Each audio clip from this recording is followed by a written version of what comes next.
আসসালামু আলাইকুম। আমি আজকে যে ভিডিওটা আপনাদের সাথে শেয়ার করব এটা হলো আদার পেস্ট। আমরা সবাই আদার পেস্ট করে থাকি, আর আমি আজকে যেটা করে দেখাবো এটা হচ্ছে আদার পানি দিয়ে আমি আদাটাকে ব্লেন্ডার করব।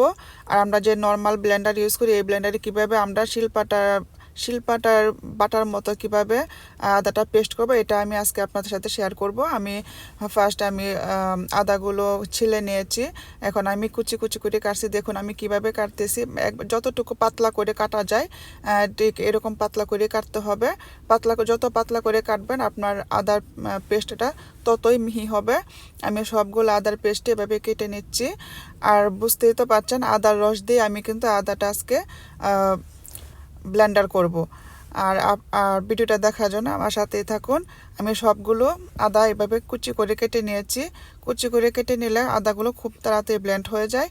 আর দেখুন আমি অল্প কিছু আদা দিচ্ছি, আমি কিন্তু বেশি দিব না ফার্স্ট টাইম, যেহেতু আমি অল্প একটু পানি ব্যবহার করব, মানে আর বাকিগুলো আমি আদার রস দিয়ে আদাটা ব্লেন্ড করব। আমি সামান্য একটু পানি ব্যবহার করছি, যতটুকু মানে অল্প পরিমাণ আদা দিয়েছি অল্পই আমি ফার্স্ট ব্লেন্ড করছি, আর রসটা শুধু বের করার জন্য। এখন আমি দেখুন একটা ছাঁকনি দিয়ে আমি রসটাকে একটু বের করে নেব। আর প্রত্যেকবারে আমি যেহেতু রসটাকে বের করবো, এই আদার রস দিয়ে কিন্তু আদার এই সবগুলো আদা ব্লেন্ড করা যায়। আপনি যত আদা ব্লেন্ড করেন কোনো সমস্যা নাই। 1 মণ আদা ব্লেন্ড করলে আমি আপনার ফার্স্ট আমি যেতটুকু পানি দিয়েছি ওটুকু পানি দিয়ে আমি সবগুলো আদা ব্লেন্ড করতে পারবো। আর দেখুন আমি আদার যে রসটা বের করেছিলাম এই রসটাকে আবার দিয়ে দিলাম। আমি আবার আদা কুচিগুলো দিয়ে দিব, আর এভাবে আমি সবগুলো আদা এভাবে ব্লেন্ড করে নেব। দেখুন কত সুন্দর করে ব্লেন্ড হয়ে যাচ্ছে। আমি প্রতিবারই এভাবে আদার রসটা ছেঁকে নিব। ছেঁকে নেওয়ার পরে বারবার যখন ছাঁকবো তখন প্রতিবারই আদার রসটা আস্তে আস্তে বাড়তে থাকবে। দেখুন আগের থেকে কিন্তু এখন আদার রসটা মোটামুটি ভালোই হয়েছে। এখন দেখুন আমি আবার এই আদার রসটাকে আবার আমি দিয়ে দিলাম।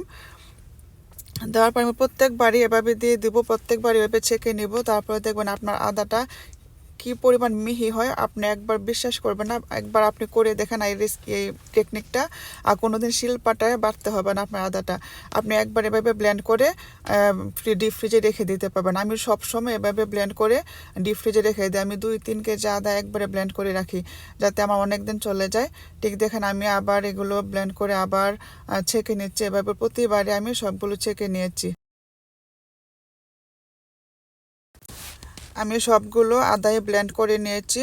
এখন আমি যে আদার যে অংশগুলো আমি রেখে দিয়েছিলাম এই অংশটাতে আমি সবগুলো পানি একসাথে, যেগুলো রস বের করেছিলাম রসগুলো কিন্তু ঢেলে দিয়েছি।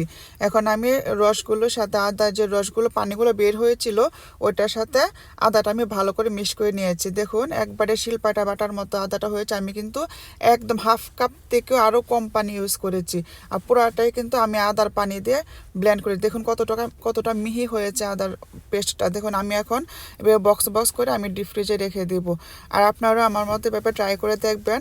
আর শিলপাটায় বাটতে হবে না, আপনাদের নর্মাল যে ব্লেন্ডার থেকে ওটা থেকে আপনারা ভালো করে করতে পারবেন এই পেস্টটা। আজকে এ পর্যন্তই।